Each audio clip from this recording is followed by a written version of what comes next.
Frères et sœurs, en cette journée du 6 septembre, nous sommes rassemblés au nom du Père, du Fils et du Saint-Esprit. Le Seigneur soit avec vous. La messe que nous célébrons est aux intentions de Madame Marguerite Hébert, recommandée par sa succession. Au début de cette célébration, nous faisons appel à la miséricorde du Seigneur, qu'il entende notre prière. Seigneur Jésus, envoyé par le Père pour guérir et sauver l'humanité, prends pitié de nous. Ô Christ venu dans le monde appeler tous les pécheurs, prends pitié de nous. Seigneur, élevé dans la gloire du Père, où tu intercèdes pour nous, prends pitié de nous. Que Dieu Tout-Puissant nous fasse miséricorde, qu'il nous pardonne nos péchés et nous conduise à la vie éternelle. Prions le Seigneur. Seigneur, notre Père, nous en appelons à ta providence, qui jamais ne se trompe en ses desseins. Tout ce qui fait du mal, écarte-le, et donne-nous ce qui peut nous aider.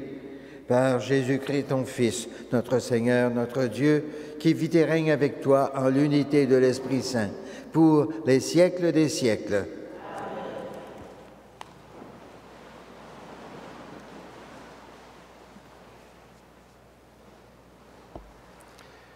Lecture de la lettre de Saint Paul apôtre aux Colossiens. Paul, apôtre du Christ Jésus par la volonté de Dieu, et Timothée, notre frère, aux frères sanctifiés par la foi dans le Christ qui habitent Colosse. À vous la grâce et la paix de la part de Dieu notre Père.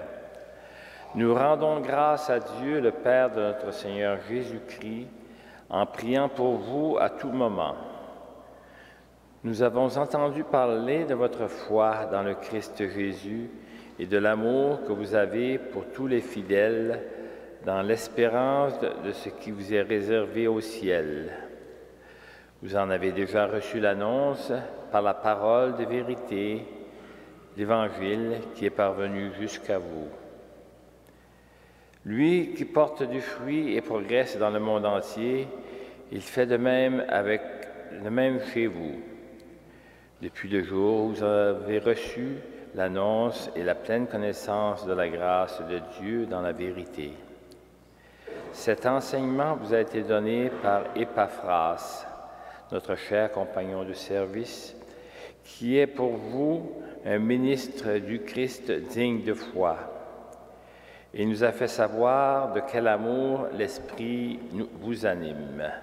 Parole du Seigneur.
Oui, il est bon.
Le Seigneur soit avec vous.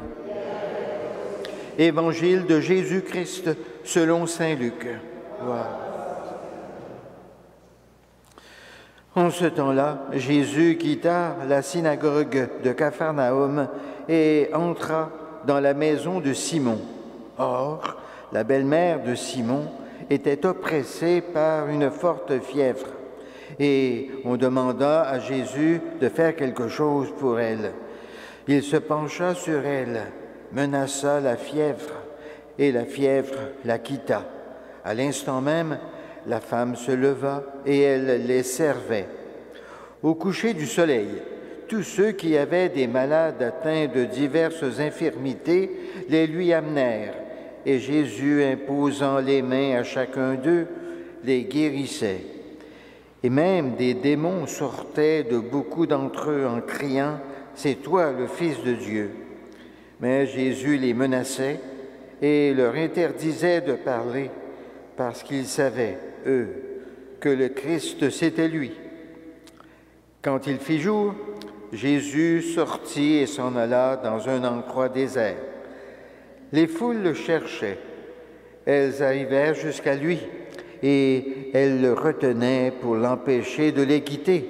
Mais il leur dit, « Aux autres villes aussi, il faut que j'annonce la bonne nouvelle du règne de Dieu, car c'est pour cela que j'ai été envoyé. » Et il proclamait l'Évangile dans les synagogues du pays des Juifs. Acclamons la parole de Dieu. Louange à toi, Seigneur Jésus.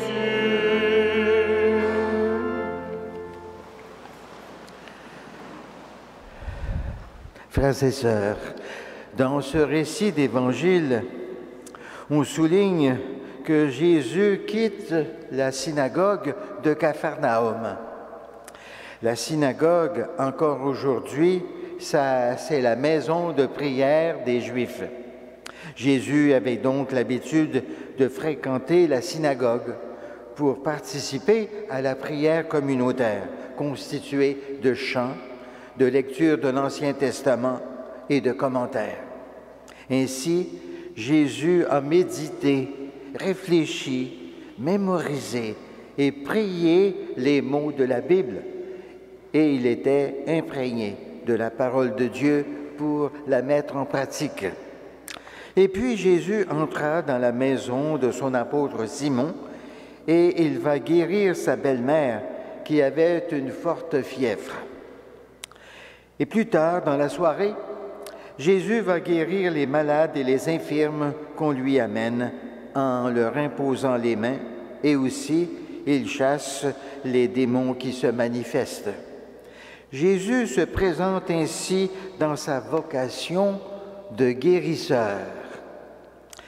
Il a accompli des guérisons surtout en faveur des pauvres et des malades et des infirmes, en faveur de ceux et celles qui souffrent dans leur corps et dans leur cœur. Car il est venu, dira-t-il, pour faire revenir à la santé la brebis perdue et malade.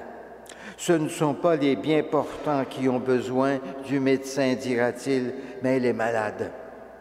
Jésus, guérisseur, annonce de nouvelles conditions d'existence, débarrassé de toute misère et de toute imperfection.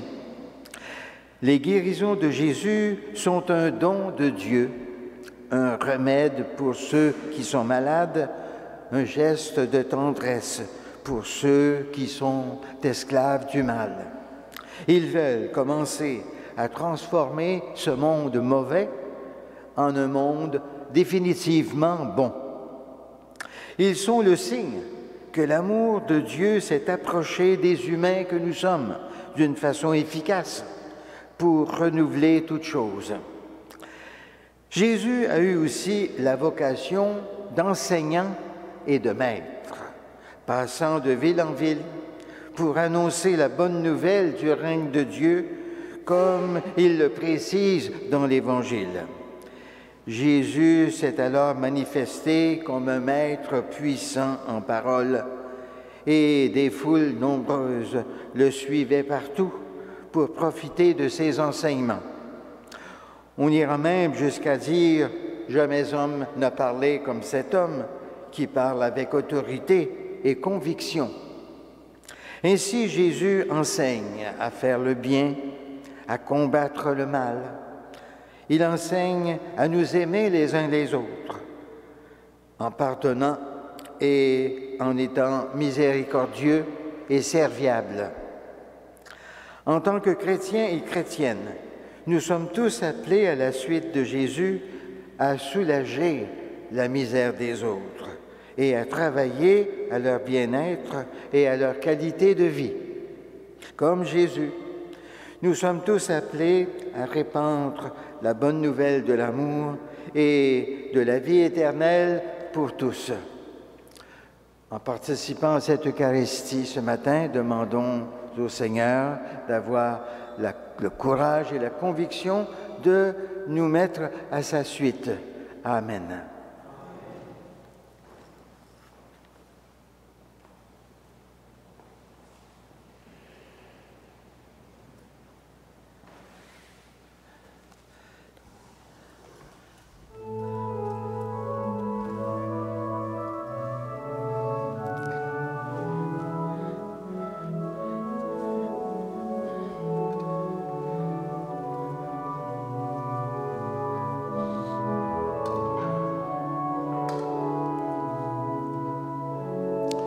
Tu es béni, Dieu de l'univers, toi qui nous donnes ce pain frais de la terre et du travail de nos mains. Nous te le présentons, il deviendra le pain de la vie éternelle.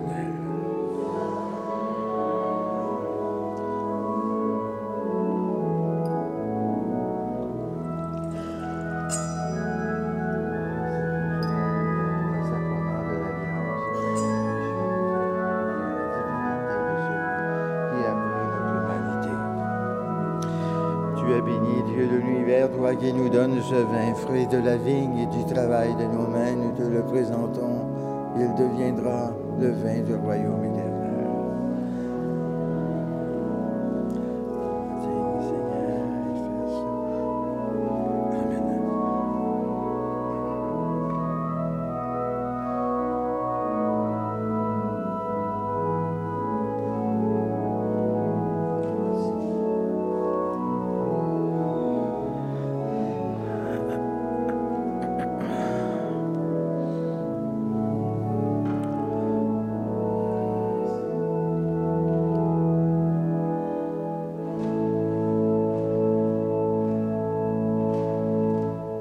Prions ensemble au moment d'offrir le sacrifice de toute l'Église.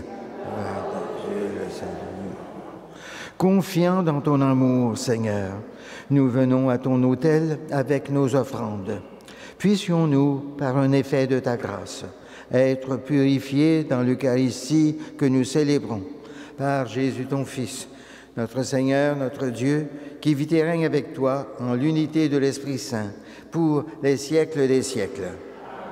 Le Seigneur soit avec vous. Élevons notre cœur. Rendons grâce au Seigneur notre Dieu. Vraiment, Père très saint, il est juste et bon de te rendre grâce, toujours et en tout lieu, par ton Fils bien-aimé, Jésus le Christ, car il est ta parole vivante par qui tu as créé toutes choses. C'est lui que tu nous as envoyé comme Rédempteur et Sauveur, Dieu fait homme, conçu de l'Esprit Saint, né de la Vierge Marie, pour accomplir jusqu'au bout ta volonté et rassembler du milieu des hommes un peuple saint qui t'appartienne. Il étendit les mains à l'heure de sa passion, afin que soit brisée la mort et que la résurrection soit manifestée. C'est pourquoi, avec les anges et tous les saints, nous proclamons ta gloire en chantant d'une seule voix.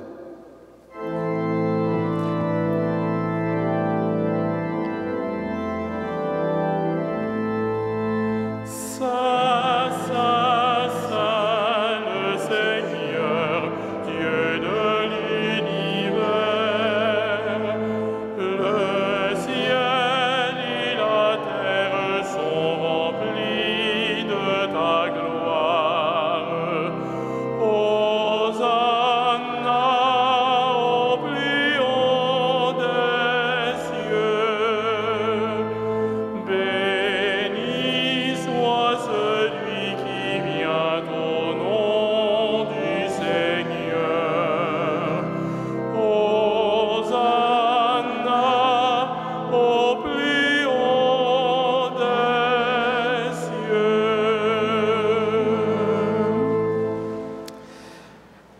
Toi qui es vraiment saint, toi qui es la source de toute sainteté, Seigneur, nous te prions.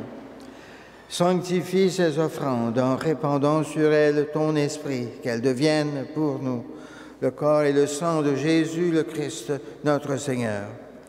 Au moment d'être livré et d'entrer librement dans sa passion, il prit le pain, il rendit grâce, il le rompit et le donna à ses disciples en disant « Prenez et mangez-en tous, ceci est mon corps livré pour vous. »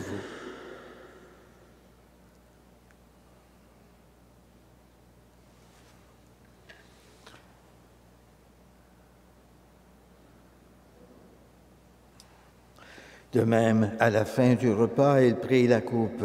De nouveau, il rendit grâce et la donna à ses disciples en disant « Prenez et buvez-en tous, car ceci est la coupe de mon sang, le sang de l'alliance nouvelle et éternelle, qui sera versé pour vous et pour la multitude en rémission des péchés.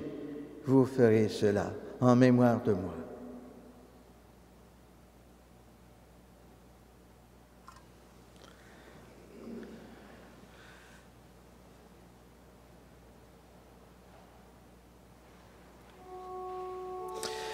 Il est grand le mystère de la foi.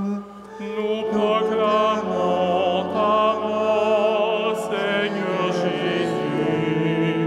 Nous célébrons ta résurrection.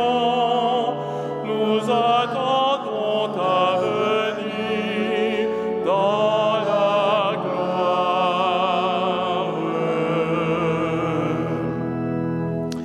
Faisant ici mémoire de la mort et de la résurrection de ton Fils, nous t'offrons, Seigneur, le pain de la vie et la coupe du salut, et nous te rendons grâce, car tu nous as choisis pour servir en ta présence.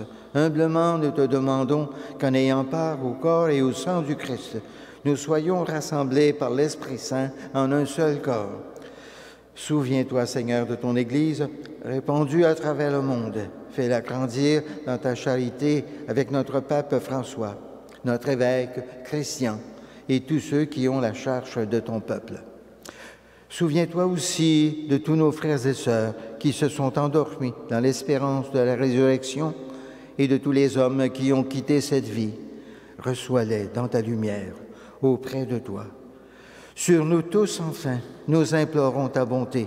Permets qu'avec la Vierge Marie, la bienheureuse Mère de Dieu, avec Saint Joseph, son époux, avec les apôtres, saints frères André et les saints de tous les temps qui ont vécu dans ton amitié, nous ayons part à la vie éternelle et que nous chantions ta louange par Jésus-Christ, ton Fils bien-aimé. Par lui, avec lui et en lui, à toi, Dieu, le Père Tout-Puissant, dans l'unité du Saint-Esprit, tout honneur et toute gloire pour les siècles des siècles. Amen. Unis dans le même esprit, nous pouvons dire avec confiance la prière que Jésus lui-même nous a enseignée. Notre Père, qui es aux cieux, que ton nom soit sanctifié, que ton règne vienne, que ta volonté soit faite sur la terre comme au ciel. Donne-nous aujourd'hui notre pain de ce jour.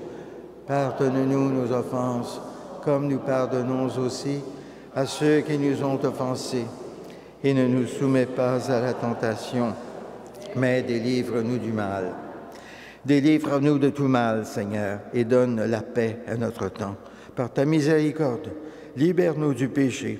Rassure-nous devant les épreuves en cette vie où nous espérons le bonheur que tu promets et l'avènement de Jésus-Christ, notre Sauveur. Car c'est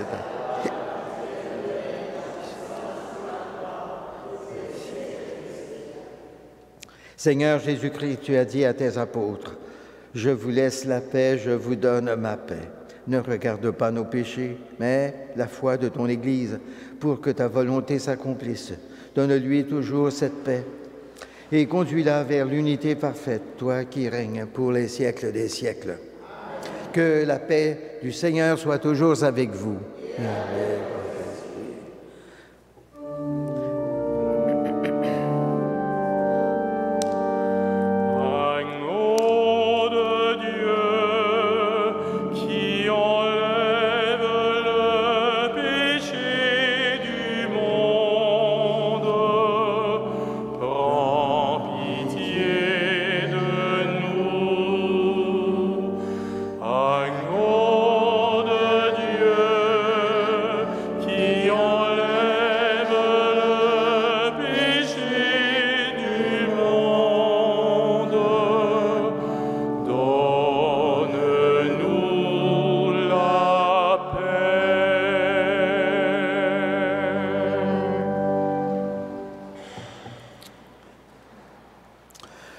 Heureux les invités au repas du Seigneur. Voici l'agneau de Dieu qui enlève le péché du monde.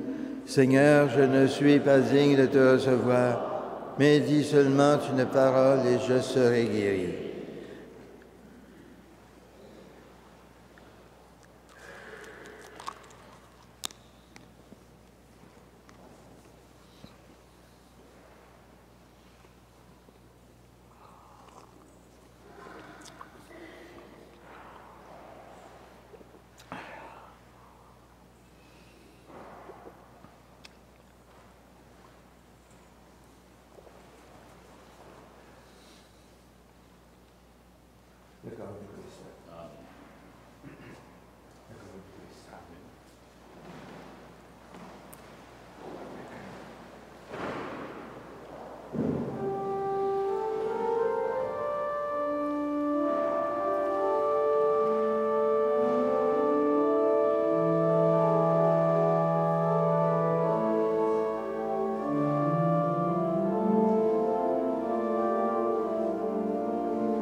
L'antienne de la communion.